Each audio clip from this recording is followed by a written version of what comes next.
Good day, everybody. Thank you for joining us. My name is Melissa Begg, and I have the honor of serving as Dean of the Columbia School of Social Work, which is the home of the Poverty Center, our host for today's event. The center is a leading force for examining the relationships between poverty and social policy and identifying both practical and practicable ways to promote economic opportunity across populations in ethical and equitable ways. And to my mind, the Poverty Center is an extraordinarily successful example of how to conduct rigorous research tied to concrete action that has deep relevance for human well-being. A word about the Columbia School of Social Work. Our mission is centered on social justice, and it is to maximize human well-being and ensure that all can reach their full potential. Social workers, due to the nature of their work, have long understood that much of human suffering is engineered by our policies. That's true of policies around education, racial equity, addiction, treatment and prevention, immigration, criminal justice, social welfare, and economic opportunity. And the list could go on and on. In one sense, the notion that we are creating and sustaining bad policy is a very discouraging one. On the other hand, if we created those policies, we can fix them. And this isn't a new discovery. Back in 1952, Harry S. Truman noted that certain powerful politicians opposed almost all programs to help the economic life of the country, and that they blindly turned their backs on the tradition of public action for the public good. That was 70 years ago. Today, life expectancy still tracks with a zip code. It shouldn't, but it does. So I'm just really excited about today's agenda. I know we're all thrilled to hear from Professor Dorothy Brown on racial bias in the tax code and so many other wonderful speakers. So it is my pleasure at this point to turn it over to co-director of the Poverty Center, Chris Weimer, to take it from here. Thanks, Chris, for allowing me to partake today. Thank you so much. I first wanted to thank Dean Begg for taking the time to join us and say a few words, and just wanted to welcome also everybody for taking time out of their day and joining us for our annual poverty conference. I think this is our 6th or 7th poverty conference. And this one, we have a great agenda, including Professor Dorothy Brown, who you'll hear from in a minute. But I did want to say this is kind of a bittersweet annual conference for us. Irv Garfinkel, who's my co-director, is retiring this year. So this is his last year as co-director.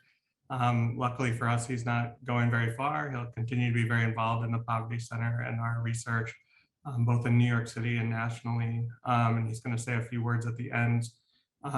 For those of you who are local or who are able to take the trip, we are going to have a reception in Irv's honor at Ellington in the Park, which is in Riverside Park around 104th, 105th area, starting at 2. So feel free to come and join us there and raise a glass, etc. But for those who have, we have a great lineup, like I said. For those who have questions, you can put questions in the Q&A.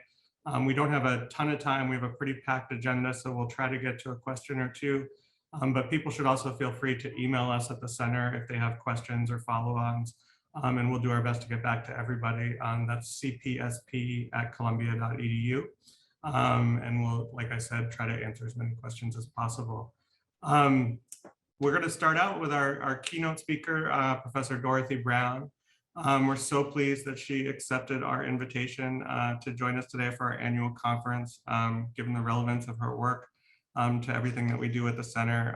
Professor Brown is the Asa Griggs Candler Professor of Law at Emory University. She has many accolades. She's written books on critical race theory, federal income taxation, appeared in New York Times, Washington Post, CNN, pretty much any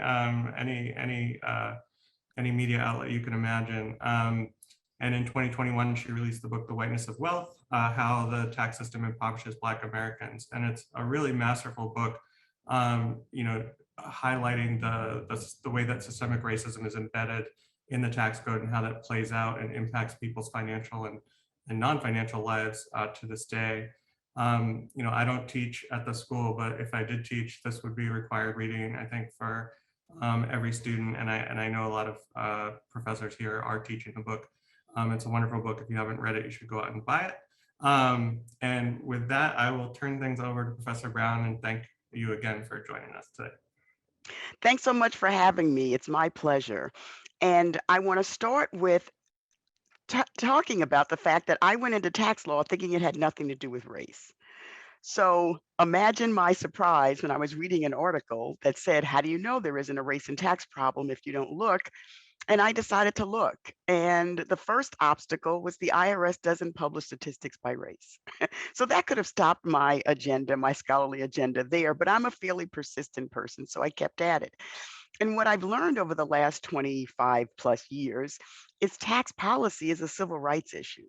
And when we think about poverty, we often do not think about the ways that tax law makes Black Americans poorer, or tax law causes Black Americans to be poorer.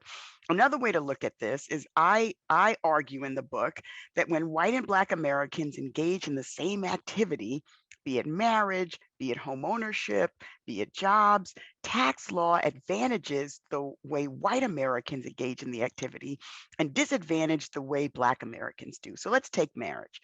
There's a conservative trope out there that says Black Americans would be less poor, would get their way out of poverty if they got married, if they worked, if they bought a home.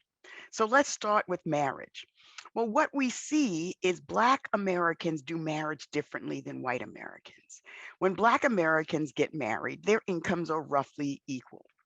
As a result, our tax laws penalize those households, and in many instances, they wind up paying higher taxes than had they remained single.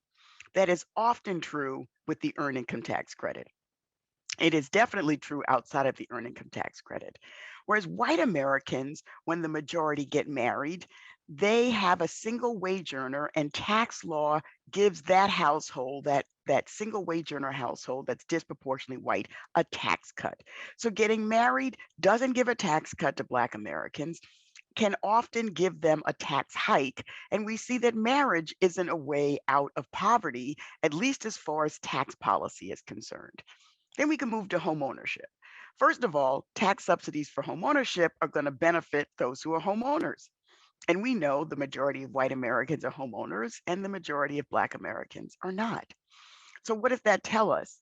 It tells us that any subsidy for homeownership is going to have racial impact. And we know that homeownership, because of federal discriminatory policies in the past, have prevented Black Americans from being homeowners. But let's take a leap forward and say, okay, let's compare white homeowners and Black homeowners. Surely tax laws work the same for them, right? No. In fact, when we think about when you sell your home for a gain, you can get up to $500,000 of that gain tax free. And you could naturally think, oh, okay, so anybody that sells their home for a gain winds up with a tax break. Well, that's true, except our homeownership market is very raced. And where white homeowners live is in very different neighborhoods than where Black homeowners live. As a result of that, we see white homeowners are more likely to sell their home at a tax-free gain and build substantial wealth. Black homeowners, on the other hand, are more likely to live in racially diverse or all Black neighborhoods, and the appreciation is not there. Why? Because those neighborhoods are not neighborhoods most white Americans want to live in. As a result, those prices are deflated, depressed. And Black Americans, when they sell their home for a gain, will sell it at a significantly less gain than if they lived in an all white neighborhood. But tax policy, when it comes to homeownership sales, gets worse. While there's a tax-free gain aspect, what happens if you sell your home at a loss? Well, if you sell your home at a loss, no tax break. If you sell stock at a loss, tax break. Stocks are disproportionately owned by white Americans. And even Black Americans who become homeowners are disadvantaged because when we sell our home for a loss, we don't get a tax break. And research shows Black homeowners are more likely to sell our homes for losses at a loss than a white homeowner. Okay, so let's look at jobs. Well, you get a job, that's a great thing, right? You can pull yourself up out of poverty. Well, there's something called occupational segregation. There are white jobs and there are Black jobs. And white jobs, jobs that are disproportionately held by white Americans, tend to come with tax-free benefits like health insurance and retirement accounts. And the way I describe it is health insurance is a hedge against wealth depletion, while retirement accounts enable you to build wealth. So more white workers have jobs that provide them with these wealth building assets, and Black workers are disproportionately in jobs that prevent them. So as a result, and there are many other tax policies that I don't have time right now to get into, but as a result, white and Black Americans, white and Black taxpayers do the exact same thing, and white Americans wind up with tax benefits, Black Americans wind up with tax deficits. So as I close, I want you to think about the fact that tax policy is a civil rights issue. And yes, when we hear taxes, we think boring, but don't. Think about what can we do to make things better going forward. Well, one, we can require the IRS and the Treasury to publish statistics. See, all of this is hidden. If I hadn't been on a 25+ year quest, you never would have known about this. So the first thing is we need to make data more readily available, which would put a spotlight on this and cause more people to understand the significant problems in not doing anything to fix it. Thank you. Thank you, Professor Brown. That was so interesting. You made tax policy very interesting and very important, and I'm going to buy your book and have my students read it. It was really, really good. So hello, and welcome to the Poverty Tracker panel. My name is Vicki Lenz. I'm a professor at Hunter College, Silberman School of Social Work. I'm also a qualitative researcher working with the Center for Poverty and Social Policy on the Poverty Tracker. Since the onset of the pandemic, the Poverty Tracker has been monitoring the impacts that COVID-19 and the related economic downturn has had on life in New York City. Over the years, the Poverty Tracker has also become an increasingly rich tool that allows researchers to drill down to the needs and experiences of diverse populations. For example, families with young children, or Mandarin speakers, older adults or young adults, just about every type of family or individual of the mosaic that is New York City. It's also become a very rich tool for qualitative researchers. From my perspective, it's a qualitative researcher's dream for a sample to choose from because of its diversity. It allowed us in our qualitative study of how low-income New Yorkers were affected by the pandemic to interview everyone from families to young adults to retirees to different ethnic groups in a wide range of jobs, from hairdressers to taxi drivers to restaurant workers and more. And then later, the experiences of young families and their spending of the new child tax credit. So to get a fuller picture of all that can be accomplished by the Poverty Tracker, we begin with Sophie Collar. Hi, thanks so much for having me and for being here.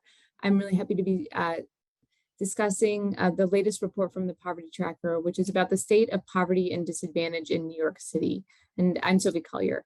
So the Poverty Tracker is a joint project between Columbia University and Robin Hood that was launched in 2012 to capture a more complete picture of poverty and disadvantage in the city and to track long-term trends and dynamics. We do this by surveying a representative sample of more than 3,000 New Yorkers every 3 months for up to 4 years. And our surveys measure more than just poverty. We annually collect collect data to measure different forms of economic disadvantage, including income poverty, material hardship, and health problems, as well as collect measures on factors related to these disadvantages, such as mental health and assets and debts. Now, our latest report focuses on how New Yorkers fared in 2020 at the height of the pandemic. And there are 3 takeaways from this report that I want to emphasize because of their link to the other presentations on this panel. The first is that poverty and disadvantage in New York City are widespread and citywide rates mask stark disparities. So in 2020, the city's poverty rate was well above the national average. 16% of adults and 18% of children in New York City lived in poverty, compared to 9% of adults and 10% of children nationally. And when looking across our core measures of disadvantage, income poverty, material hardship, and health problems, we found that in every year between 2015 and 2020, Roughly half of New Yorkers faced at least one form of disadvantage, and more than 15% faced multiple disadvantages. And again, across all of our core measures, we see that economic disadvantage was and is disproportionately borne by Asian, Black, and Latino New Yorkers. In addition, women, foreign-born New Yorkers, and those with a high school degree or less also endured elevated rates of disadvantage, and persistently so. Now, as Professor Brown was just speaking about, and as we discussed in the report, addressing the underlying policy drivers of these disparities is key to an equitable recovery from the pandemic. The second takeaway is that the economic shocks of the pandemic are tied to ongoing mental health struggles.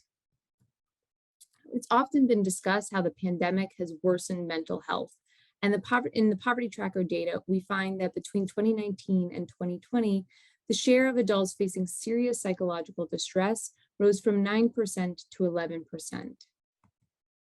But the declines in mental health were most acute for New Yorkers facing economic disadvantage. So this orange line at the top shows the rates of serious psychological distress among New Yorkers facing multiple forms of disadvantage. And we see that it was already elevated in 2019 with 24% of New Yorkers facing this serious psychological distress, and rising further to 28% in 2020. And then the final takeaway is that policy reforms can have a substantial effect on the economic hardships and disadvantages that New Yorkers face today. Taking a closer look, at the poverty rates in 2020 reveals how this is possible. So in a typical year, roughly 30% of New Yorkers live in poverty before accounting for the role of government transfers and tax credits like the EITC and housing subsidies.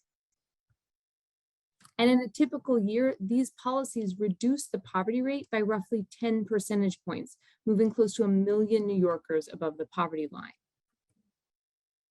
Now, in 2020, as millions of New Yorkers lost work or income, we saw a sharp increase in the poverty rate before accounting for government policies, rising from 28% to 37%. But 2020 also saw temporary reforms made at all levels of government to strengthen the safety net and stabilize incomes in very uncertain times. This included the temporary expansion to unemployment insurance benefits, the economic impact payments or stimulus checks, among other reforms. And due to these policy expansions, the poverty rate in New York City actually fell between 2019 and 2020. Altogether, government transfers and tax credits cut the New York City poverty rate by 21 percentage points and moved 1.9 million New Yorkers above the poverty line, underscoring the potential of thoughtful policy reform. So altogether, these results highlight the high rates of disadvantage in New York City overall and among particular demographic groups. They also show the connection between economic disadvantage and mental health and the effects of policy reforms. But I think they also make clear how no single number can communicate the multifaceted experiences and hardships of New Yorkers, as well as how economic well-being is related to global economic trends and disruptions, historical and present-day discrimination, access to opportunity, and several other social forces. But we also know that policies can affect these multiple overlapping and different challenges and lead to greater economic security. I'm looking forward to the next presentations that speak to all of these themes. And I also want to make sure to thank all of the members of the Poverty Tracker teams at Columbia and Robin Hood. None of this would be possible without you all. So thanks so much. And I'm going to pass it over to Xiaofeng Liu, who's going to present results from our spotlight on poverty and disadvantage among Asian New Yorkers. Thank you so much, Sophie. Good afternoon. This is Xiaofeng Liu, survey coordinator of the Poverty Tracker studies at the center. Today, I'm going to present on the spotlight on Asian New Yorkers' experiences of poverty, disadvantage, and discrimination. This is the first time the Poverty Tracker study report spotlights the experiences of New York City's Asian American community. Although Asian Americans are the fastest growing racial group in the United States, they are among the most understudied groups and are often underrepresented in many data sources. Also, Asian Americans are often stereotyped as a model minority, which is definitely a myth. It focuses on their success stories, but fails to acknowledge the social, economic, and education disparities among the community. Not all subgroups under the Asian American umbrella have advantages. It's therefore important to have accurate and timely data on poverty and disadvantages among Asian Americans. This spotlight is the result of a joint effort of Columbia University and Robin Hood. We began to survey in Mandarin in 2020 and expanded our sample to include a larger Asian American population. Although there were language limitations since the participants were only interviewed in English, Mandarin, or Spanish, the oversample enabled us for the first time to better represent Asian New Yorkers and to describe their experiences of poverty and other forms of disadvantage. So far, the poverty tracker is the only source of longitudinal information on these indicators. Next, I'm going to briefly introduce our findings based on annual poverty tracker survey data in 2020. We found that first in 2020, roughly 1 in 4 Asian New Yorkers lived in poverty. This is comparable to the poverty level of Black and Latino communities and double the poverty rate for white New Yorkers. We also found that more than 1/4 of Asian New Yorkers faced material hardship in 2020. This was higher than whites, but not as high as Black and Latino communities. Given the high poverty rate of Asian New Yorkers that we just discussed, their material hardship rate was lower than expected, which is a puzzle that we are trying to solve. As we know, there are many factors associated with material hardship besides income and poverty status. For example, people with work-limiting health conditions and not having a strong social support network are more likely to experience material hardship.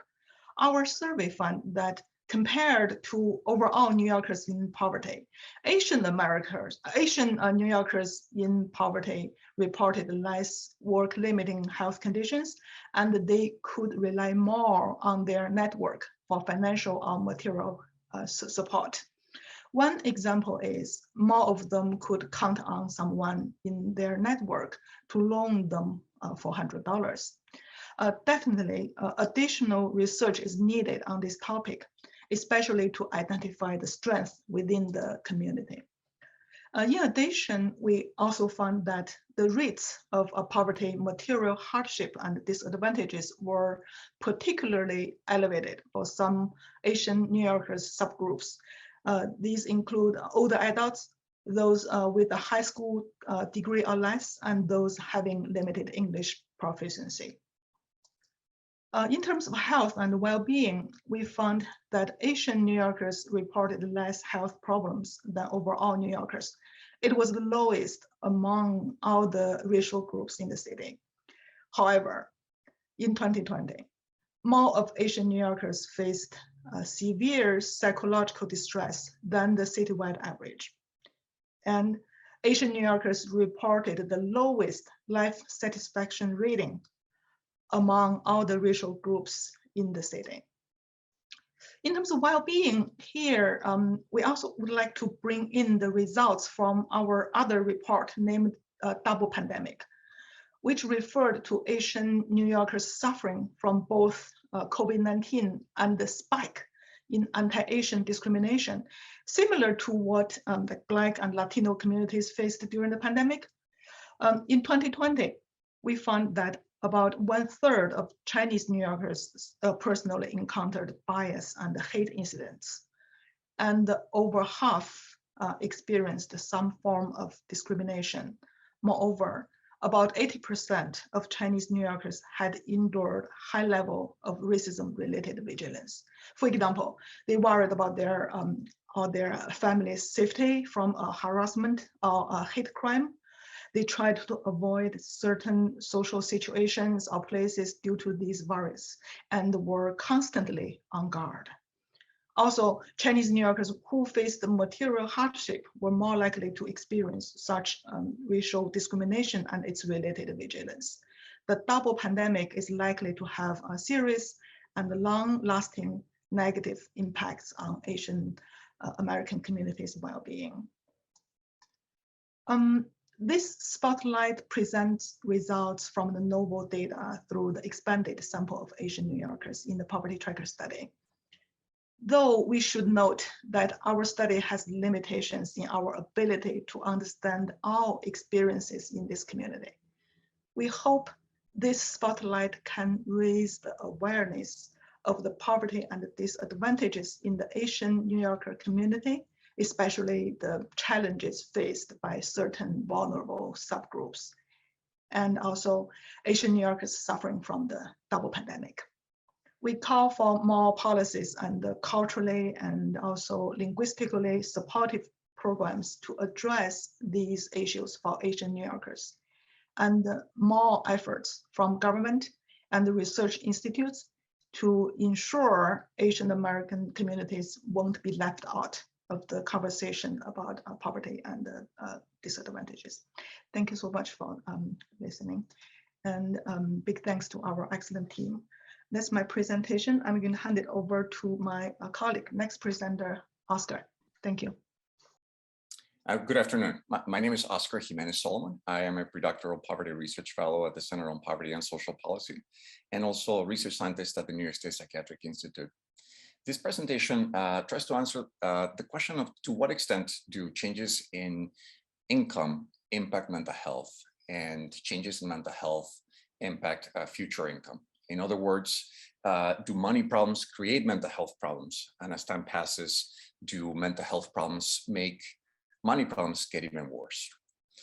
To try to answer this question, we use the poverty tracker for several reasons. The poverty tracker is a very unique data set with several cohorts followed for multiple years. It's also the only representative sample of New York City adults that has this kind of rich data on income and psychological well-being. For this study, we actually use a sample follow between 2015 and 2019, and we focus on working age adults. Our key measures are individual earnings in the last 12 months. We use earning percentiles. What that means is that we place people in 100 buckets or steps. Think of a ladder where at the bottom step are those with no earnings, and at the highest step, those with the highest 1% of earnings. For psychological distress, we use the Kessler-6, which is a measure of distress in the last 30 days. It asks participants if they've experienced things like feeling nervous, hopeless, or depressed. For those interested in the statistics behind the models, we use a cross-like panel model with fixed effects that allows us to test the reciprocal causal effects of both variables over time. This method test all the relationships within one model, controlling for reverse causation. And it also uses only the changes within the person over time, which means that it helps us control for differences between individuals that don't change over time, like cultural influences, psychological traits, and genetics. A couple of clarifications before presenting our findings. We tested our model the effect of earnings at two different points in time on psychological distress. Our first measure of earnings is we test the effect of earnings in the last 12 months on psychological distress in the last 30 days, and that's actually the vertical green arrow. We also test the effect of earnings measured a year prior, which referred to earnings received between 13 and 24 months before, and those are actually represented by the diagonal green arrow. So what do we find?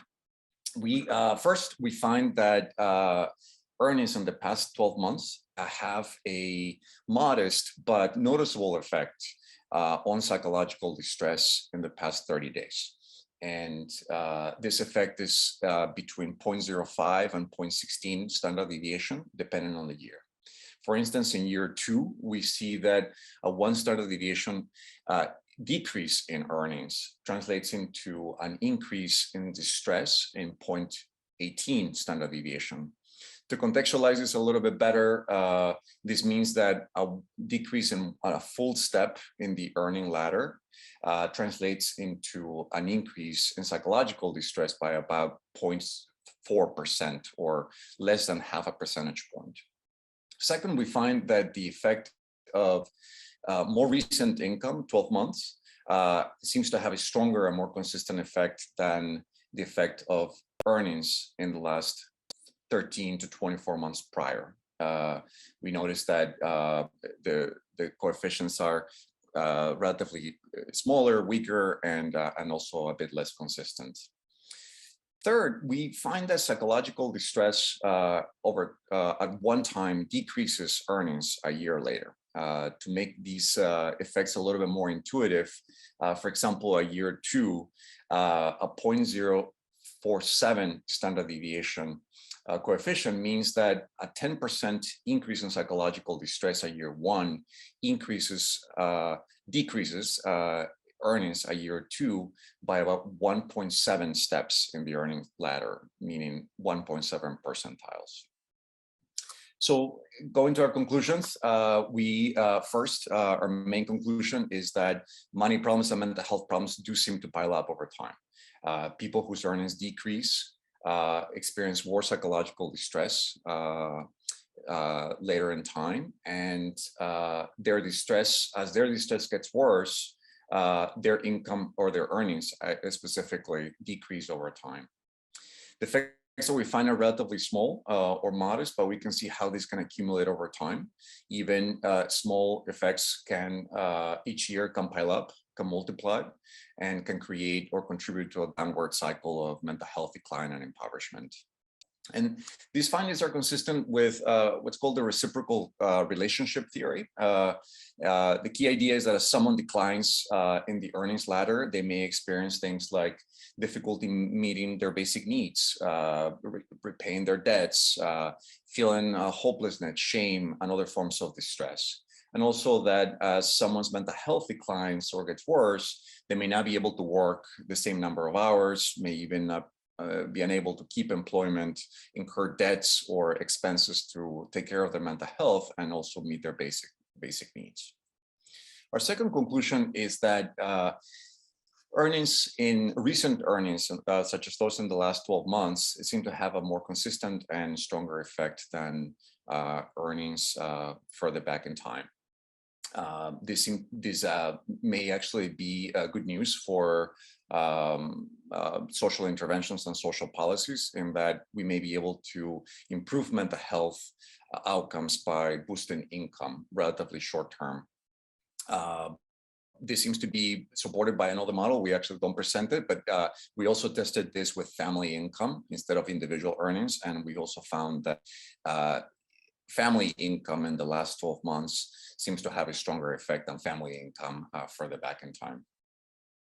These findings also suggest that to tackle the cycle of poverty and mental health decline, economic policies and interventions should be integrated or work in tandem with mental health supports. For instance, when people become unemployed or lose their earnings, mental health supports should be offered. And finally, in terms of future research, what we see and recommend is that future research should be able to replicate these kinds of models with other cohorts of the poverty tracker or similar data sets at the national level. Also replicated with other measures of poverty, such as the material hardship, and test these relationships also in shorter and longer effects or shorter and longer lags. And finally, follow people for longer periods of time to be able to observe the cumulative effect of income and psychological distress over time. That is all for me now. Thank you. I will turn this over to my colleague Jill Gandhi, who will be sharing about the effect of the child tax credit on psychological well-being in New York City. Good afternoon, everybody. My name is Jill Gandhi, and I'm a postdoc at the center. Today, I'm presenting on the effects of the CTC on child and family well-being with a focus on New York City. Beginning on July 15th, 2021, the child tax credit expanded under the American Rescue Plan, which involved three key changes. The policy was expanded to include individuals whose earnings had previously left them out. It increased the annual benefit amounts for families, and it delivered the payments monthly rather than annually. We'll be hearing more about the CTC expansion in our upcoming federal policy panel, so stick around for that. Now, previous research has found that these monthly CTC payments effectively moved millions of children out of poverty during the months of the payments. In addition, our current research explores the possibility that the CTC also improved the well-being of families and children in domains such as material hardship, the use of emergency food assistance, such as food pantries, parents' mental health, parents' ability to make child-related investments, such as in their children's care and education, and parents' employment. In this analysis, we are going to assess the effect of the monthly CTC payments on these domains related to well-being. And to do this, we use data from the Poverty Tracker, which we just heard about, and the Early Childhood Poverty Tracker, which is a parallel longitudinal study of families specifically with young children. At the time of the payments, children were between 3 and 7 years old. Both of these studies provide critical survey information on poverty, material hardships, and other domains related to well-being. We focus on the surveys that we fielded between May and the end of December of 2021, and we have over 3,000 pre and post-expansion surveys on these topics. Additionally, about half of the families surveyed had children in their household. With this analysis, we seek to answer the following research question. With each $100 increase in monthly income that resulted from the CTC expansion, how did these outcomes change for families with children? In order to estimate this, we used a difference in differences framework, which allowed us to exploit variations in the amount of income that families gained from the CTC because of the number of children in their family, the age of the children, and the value of the credit that they received relative to what they would have received prior to the expansion. We examined 15 outcomes in total with a variety of model specifications, including a binary treatment as a first pass. We examined the intent to treat and treatment on the treated effects, and by subgroups, including families living under the poverty line. Now, for the sake of time today, I will describe a handful of our intent to treat results using the continuous treatment that I just specified with each $100 increase in monthly income. And we'll be looking at the full New York City sample. Starting off with material hardships, we see a significant reduction in the share of families experiencing any form of hardship across 5 different hardship indicators. We also see a significant decrease in the share of families experiencing more than one hardship. To contextualize this, prior to the CTC expansion, we saw that about 52% of families experienced any hardship and 34% experienced multiple hardships.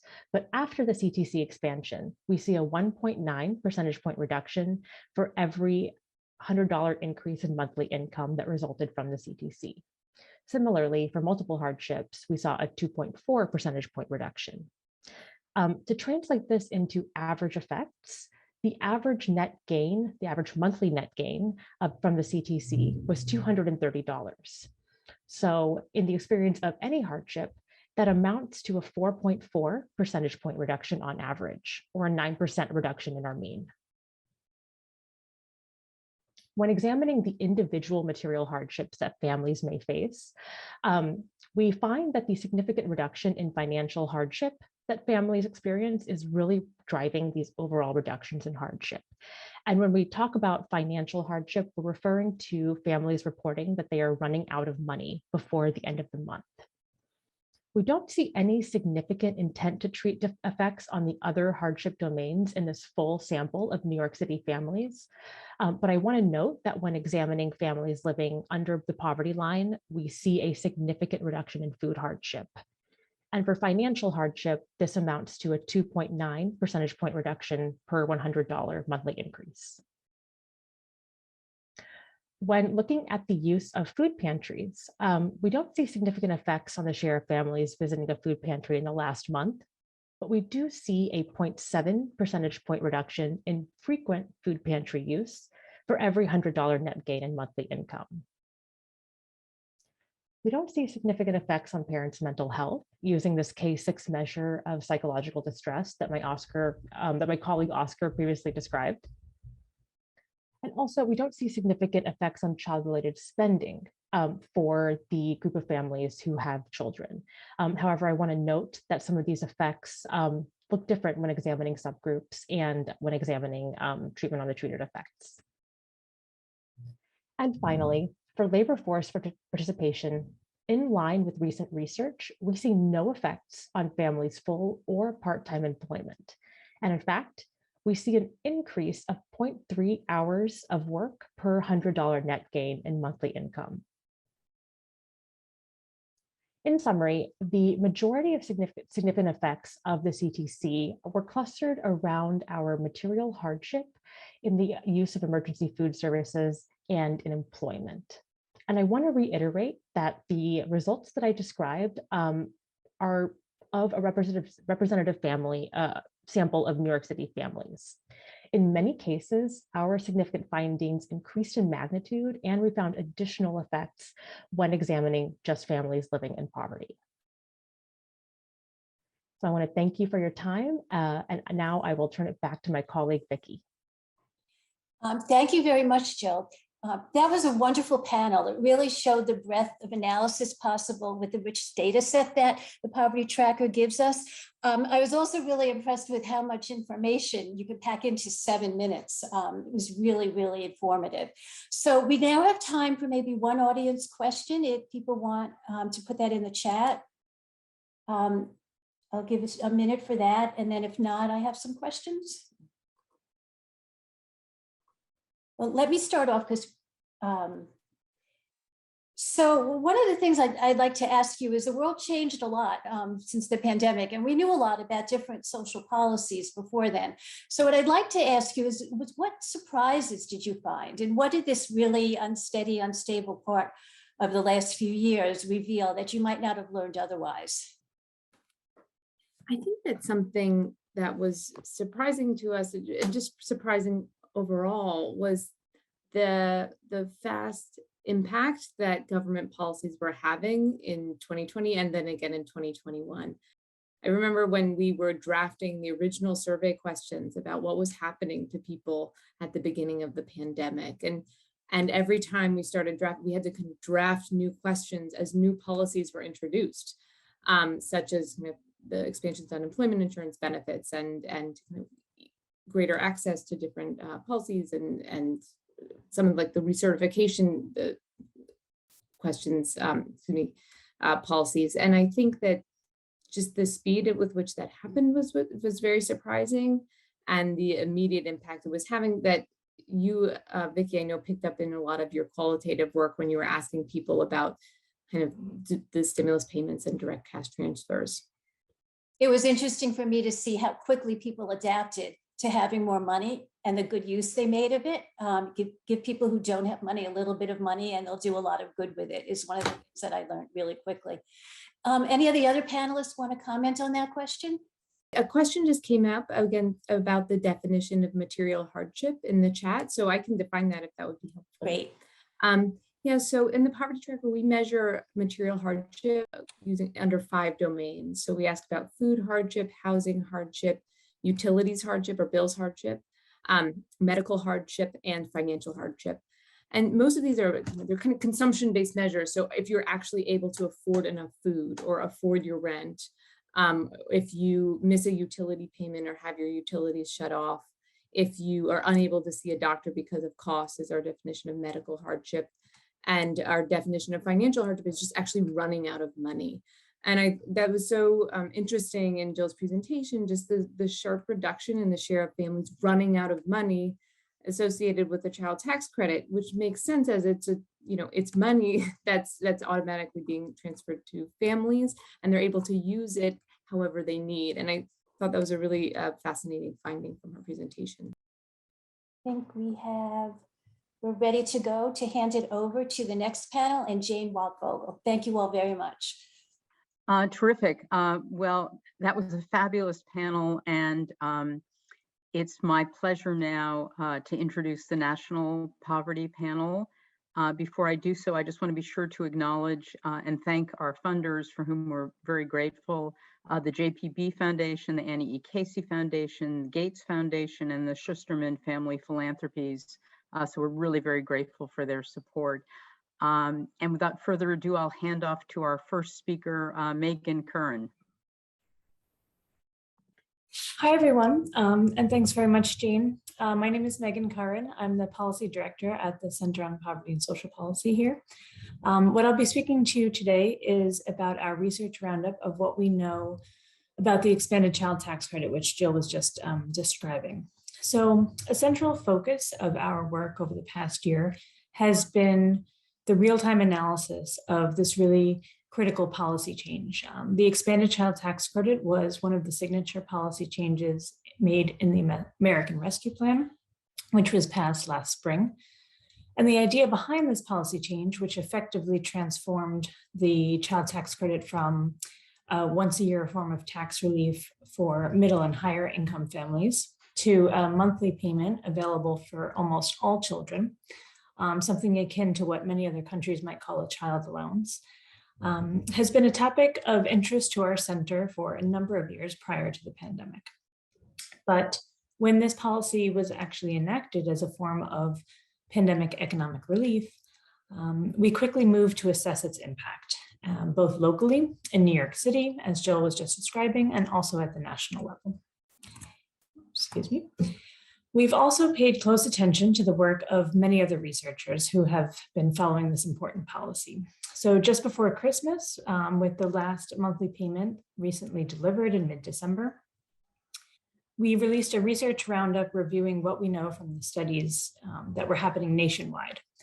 I'll walk you briefly now through some of the top line findings and also let you know a little bit about what we know about what has happened since these payments have since ended.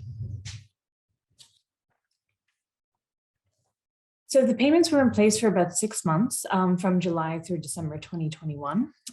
Our roundup looked across 8 central areas, and what we saw is that the evidence really was clear here. The payments reached the overwhelming majority of children in the US, though it is true that outreach still remains needed to make sure that all of the newly eligible children who may particularly be in families with lower incomes know that they're eligible and can access it. The child tax credit provided a real financial buffer for families. While it was in place, it also reduced child poverty and reduced food insufficiency. We saw that families were able to see increases in their ability to cover expenses and basic needs, things like housing and food, utilities, clothing, childcare, education.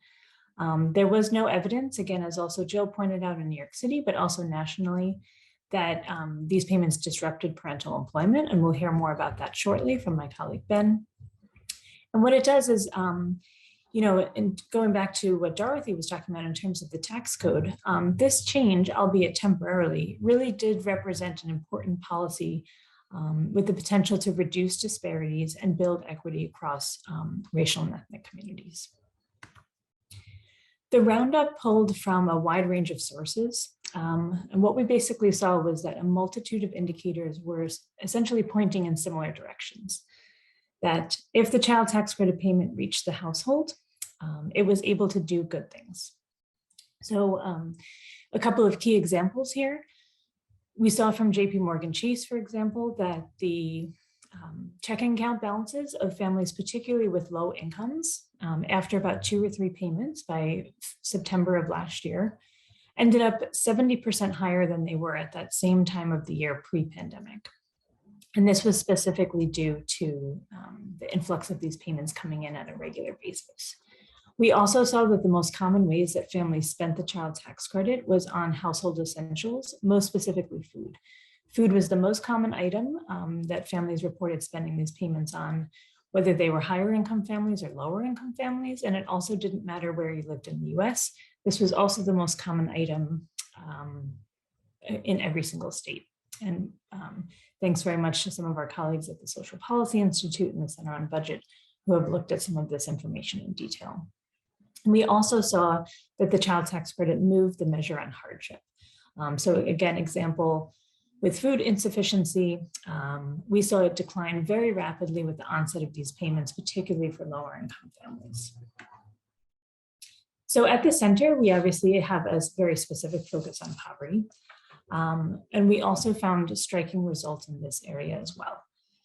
So we found that the first monthly payment back in July had kept 3 million children from poverty just in that very first month. We saw also that these anti-poverty effects increased over time. So by the end of last year, the child tax credit payments were keeping close to 4 million children out of poverty just on its own. In practice, this meant that the child tax credit was keeping child poverty about 30% lower on a monthly basis than it would have been otherwise. But we do know, of course, that this payment was unfortunately in place just on a temporary basis for now. We at the center, my colleague Zach Parolin, who has been leading this project, have been tracking poverty on a monthly basis throughout COVID. And you can see from the light blue line here that the various forms of cash assistance enacted over the past 2 years have really made huge strides in keeping child poverty lower than what it could have spiked up to be during the pandemic had they not been in place. You can see with this green circle where the significant dip is, though, this represents those 3 million children kept out of poverty in July of last year when those child tax credit payments first started to hit families' bank accounts. But unfortunately, you can also see with the red circle what happened when these payments ended, with child poverty spiking back up to basically the highest point that it had been since the end of 2020.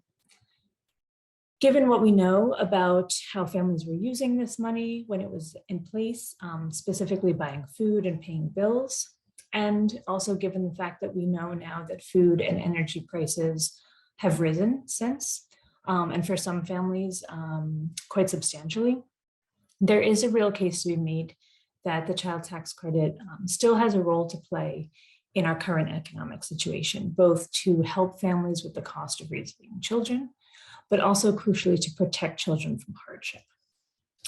And so just to conclude, we know that since the end of 2021, research has been continually published on this topic by both ourselves and many others. And so please do look out for our updated research roundup on the child tax credit, which will be released in about a month's time. And this will be looking back on what we know about this policy change and how it affected children and families across the country 1 full year after these payments had first started last summer. We hope it'll be a helpful resource. We also hope that it'll be a useful source of evidence as the future of this important policy continues to be considered. And with that, I will pass it over to my colleague, Ben Glassner, who will talk a little bit more about the child tax credit and some of its other specific impacts that we've seen. Hello, thank you. So I am Ben Glassner. I'm going to be talking a little bit more on the effect of the expanded child tax credit on employment, and I'm a postdoctoral research scientist at the Center on Poverty and Social Policy. So when we're thinking about the effects of the CTC expansion on employment and labor force participation, we can imagine 2 potential sides of it. On the one hand, we could expect potentially a reduction in employment. This is primarily related to the expectation of the effects of the unconditional transfer change and the removal of a phase-in. These 2 things together might have created a scenario where we saw a cut in the relative wage and an increase in non-labor income. When we talk about a cut in the relative wage, what we're saying is that because there's no longer this money attached to work, the payment that you get or the amount that you receive from having worked is actually reduced. We also can imagine a scenario when we're giving more money, potentially there's increase in income among individuals that is not work related, and that reduces the incentive to work.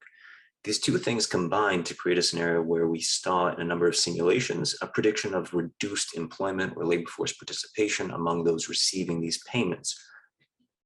On the other hand of this, though, we can think about the way that these simulations might differ from what actually is happening. In one scenario being that these simulations are primarily based on empirical results from the 1980s to early 2000s, and much of that coming from a time before welfare reforms in 1996. We also know that low-wage work has changed over time.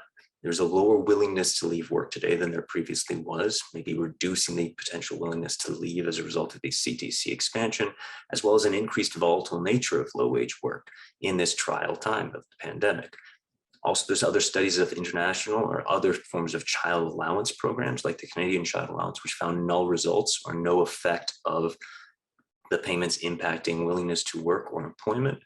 And in survey responses, parents generally indicated both an equal increase in work and decrease in work as a result of these payments, many using this money to actually support childcare services, allowing them to re-engage in the labor market. Importantly, we're also thinking about this work that I'm presenting today as exploring the short-term effect of the CTC expansion, in part because there's only a limited amount of data since it happened, as well as the fact that it ended up being a temporary policy. It's possible that where there's not a temporary policy, we'd be seeing different effects, and we also can't see into the future. So to do this, we end up using two nationally representative surveys, the Current Population Survey and the Household Pulse Survey, with data from January 2021 to February 2022. And we use this to study the effects on employment, engagement in the labor force as well. We're going to use three different treatments to study potential effects of the CTC. First, comparing respondents with children to those without. We're also going to look at the net change in CTC benefits. How much more money did an individual get in expectation as a result of this expanded CTC benefit? And we're also going to look at the percentage change in return to work, that relative benefit of working. How much additional money maybe did we miss out on work because of the fact it's no longer a policy tied to employment or earned income. We're also going to be using a two-way fixed effect difference and difference approach as talked about in previous portions and slides in this presentation. And we're going to be conditioning on age, sex, and education status in the household head. There's also going to be including a number of robustness checks that aren't presented in these slides, but can be found in our working paper as well as future drafts. When we think about these treatments and the fact that we're using three of them, we're using these multiple treatments to study potentially differing effects of the CTC expansion. We can imagine scenarios where different households of different income levels are actually experiencing very different shares of treatment. When we think about our binary treatment of children versus non-children, all three of these scenarios would have the same value, all three having at least some children, 1, 1, 1. But the percentage change in the return to work actually differs substantially depending on that income level, with the largest reduction in the return to work coming from our middle income group of 60,000, with about a 5% reduction in the return to work, as opposed to the net change in monthly CTC benefit being of largest value to our lowest income group. Thinking about the ways these treatments are testing different elements of the CTC can help us better understand where we might have expected employment effects to show most. To do this, we're going to be running that difference in difference model, and this table is going to summarize the basics of it. We've got our binary treatment, have children or not, our continuous treatment of the net increase in the CTC, and our continuous treatment looking at the relative reduction in the return to work. When we think about the effects across all three of these treatments in both our CPS and PULSE data, our two nationally representative surveys, we find null effects across the board. We're not seeing any statistically significant effect, reduction or increase in employment. And so we can't say that there's any effect observed, and we don't see any evidence of a large negative effect as might have been indicated by a number of those simulation studies that caused some concern about potential risk for employment loss or removal from the labor force. It's also possible that maybe those aggregate effect estimates were missing out on some story of heterogeneity effects or differing effects across income groups. As we expected, maybe some of those impacts were larger in lower income households or in those middle income households, depending on our expectations of the change in the relative wage or the net CTC value. When we re-estimate across differing income bins ranging from under $25,000 of household income to up to $100,000 to $200,000 of household income, we find no indication of either a lingering effect or varying effects across household income bin. So in total, what we end up finding is no evidence to support the claim that the CTC expansion would have reduced or did reduce employment or labor force participation in aggregate or across a number of heterogeneity or across a number of different groups.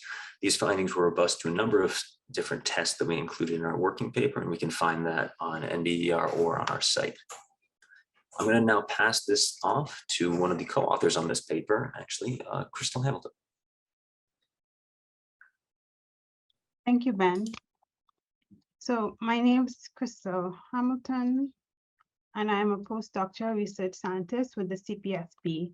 And today I'll be presenting research on poverty around the time of a birth and the role of social policies.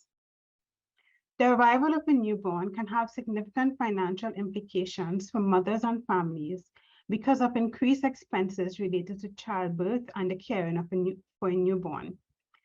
As costs increase around the time of a birth, income declines for many US families because while mothers are required to take time off before and after a birth, few have access to paid or unpaid maternity leave. The financial difficulties experienced around the time of a birth may be particularly acute for certain groups. Compared to mothers with children, first-time mothers may be less likely to be employed in positions that provide the flexibility needed for child rearing and are unable to rely on resources from previous births. Mothers from minority backgrounds are more likely to be low income and to be employed in positions that do not provide paid maternity leave. In this study, we examined poverty status in the 6 months before and after birth for all mothers and by birth parity and race, as well as assess the extent to which current social supports mitigate economic losses surrounding a birth. We used data from the 2014 and 2018 panels of the Survey of Income and Program Participation, which is a nationally representative panel survey that provides detailed monthly information on participants' income and resources, public program participation, demographic characteristics, household composition, and fertility. The sample included women who gave birth to children during the SIP panel years, who are observed in the data for the 6 months before and after childbirth, and who lived in the same household as their child for the full 6 months after birth. We exclude mothers of children who were born in the first year of each SIP panel, because we lack sufficient tax information to determine their poverty status. Our outcome of interest is mothers' poverty status as measured using the supplemental poverty measure, which accounts for income from cash and non-cash benefits, as well as expenses. So this graph presents the poverty rates among all mothers in the 6 months before and after a birth, with 0 representing the month of birth. We find that the poverty rate among mothers significantly increases after birth, and that the rate with government support, as shown in the light blue line, is consistently lower. We also find that the increase in poverty rate after birth is also lower with government support. When examining poverty rates by birth parity, we find that while first-time mothers had consistently lower poverty rates than mothers with previous births, they experienced a sharper increase in poverty after birth, and that their poverty rates did not return to pre-birth levels by the 6 months after birth. Additionally, unlike with all mothers and mothers with previous children, the increase in poverty was sharp in the month of birth, even with government support. In our analyses by racial group, we find that white mothers have similar trends to all mothers, with rates increasing after birth and rates with government support being lower than without government support, particularly after birth. We find that Black mothers had the highest poverty rate both before and after childbirth of all racial groups, even when government support was accounted for. And government support plays a significant role in reducing poverty among Black mothers before and after birth. But similar to first-time mothers, these mothers still experience a substantial increase in poverty immediately after childbirth, even with government support programs. Among Latina mothers, we find that they had a higher poverty rate than white mothers, but lower than Black mothers, and that government support played a particularly important role in reducing poverty for these mothers after childbirth. Taken together, our analyses reveal that government support plays an important role in reducing poverty among mothers with newborns, but they do not totally protect these women from falling into poverty after childbirth. Additional support to mothers and families with newborns is therefore needed. Policies such as paid family leave, the recently expanded child tax credit, and birth grants can provide additional financial support to mothers at a time when they're experiencing a loss of earnings. In recent research, we found that monthly payments of the expanded child tax credit are effective in reducing child poverty rates compared to lump sum payments. If this policy can be effectively delivered to parents in the first few months after birth, it can help reduce poverty rates among women with recent births. In future research, we intend to examine the effect of paid family leave and extended CTC can have on this population. Thank you. Now I pass on to my colleague Amber, who will be sharing research on American Indian and Alaskan Native population. Hi, okay. My name's Amber Lewis, and I'm the Racial Justice Research Assistant at the Center on Poverty and Social Policy. I'm also a recent graduate from the School of Social Work, and I spent my past academic year researching concentrated poverty and infrastructural inequities on American Indian and Alaska Native homelands. Before I get into it, though, I just want to start with a land acknowledgement. Columbia University is situated on Lenape-Hoking, which is the homeland of the Lenape peoples. Lenape-Hoking spans from western Connecticut to eastern Pennsylvania and the Hudson Valley to Delaware, with Manhattan at its center. Centuries of genocide, forced displacement, and oppression by European settlers drove the Lenape peoples away from their homeland. And today, the Lenape diaspora includes 5 federally recognized nations in Oklahoma, Wisconsin, and Ontario. And if you want more information on that, please feel free to visit the lenapecenter.com. Oops, my bad. So, American Indians and Alaska Natives are often not accounted for in national poverty measures, and this is following a long legacy of exclusion, erasure, and genocide of American Indians and Alaska Natives. However, Indigenous peoples in the United States, especially those residing on homeland territory, experience poverty at disproportionate rates compared to all other races, in addition to deep infrastructural inequities in the form of lack of access to water, kitchen, broadband, and more. And this, of course, compounds the disproportionate rate of incarceration of Indigenous peoples, as well as the disturbing rate of missing and murdered Indigenous women, Two-Spirit, and transgender individuals. According to the American Community Survey data from 2019, the 5-year survey, 51% of all American Indians and Alaska Natives reside on homeland territory, and of those, 31% live at or below the federal poverty level, and this is compared to 24% of American Indians and Alaska Natives residing off of homeland territory.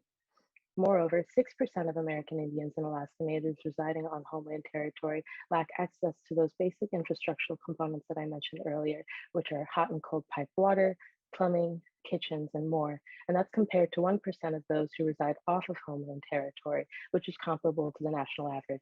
And these data kind of point to the phenomenon of concentrated poverty or place-based poverty.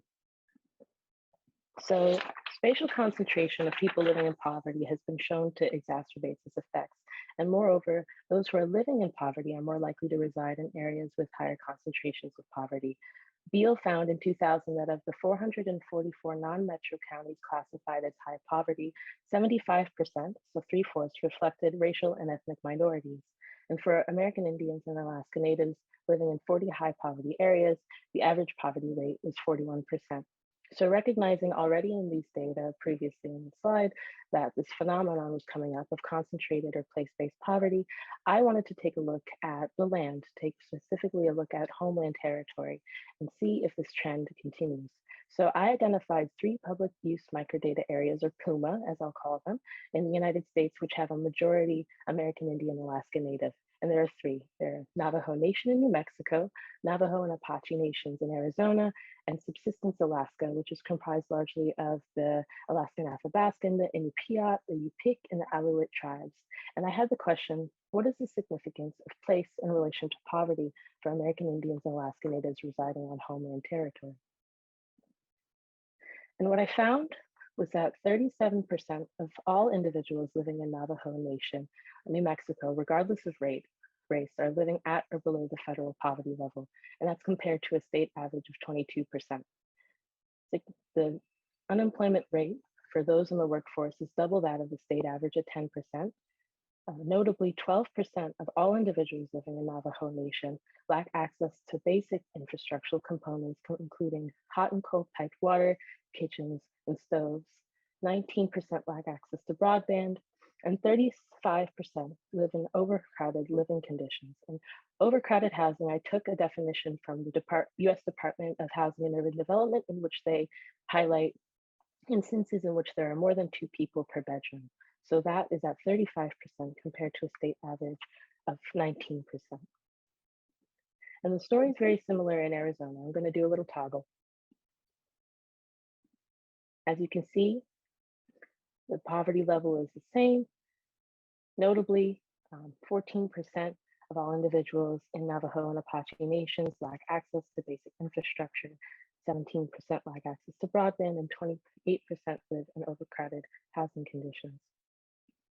The story is a little bit different in Alaska.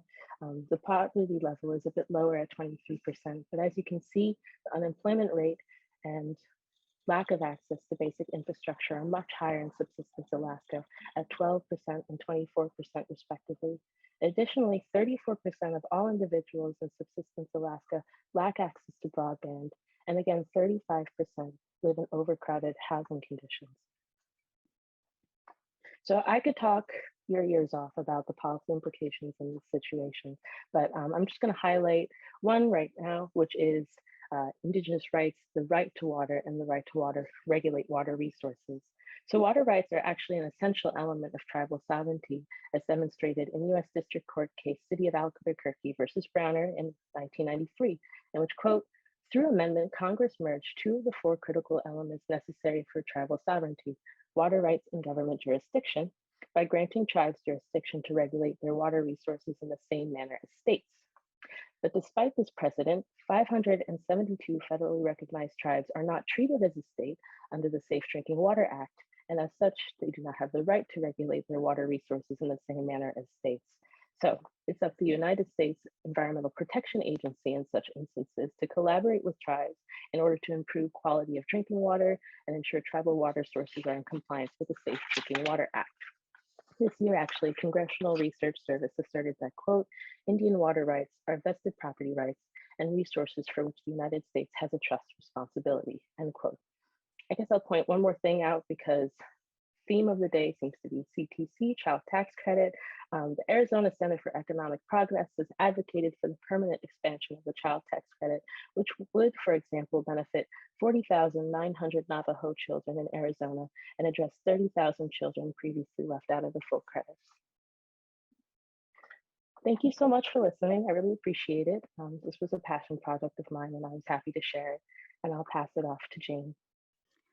Thank you, Amber. That was terrific. I'm reminded of our, I think it was our keynote speaker last year, I think was Cecilia Rouse, who's the chair of the Council of Economic Advisors. And one of the points that she stressed was the importance of really having more data available on small groups, such as American Indians and Alaska Natives, if we're going to understand the disproportionate rates of poverty. So I just have to commend you for your creativity on finding the data that you used and making such good use of it. So it's great to see that continuity from last year to this year.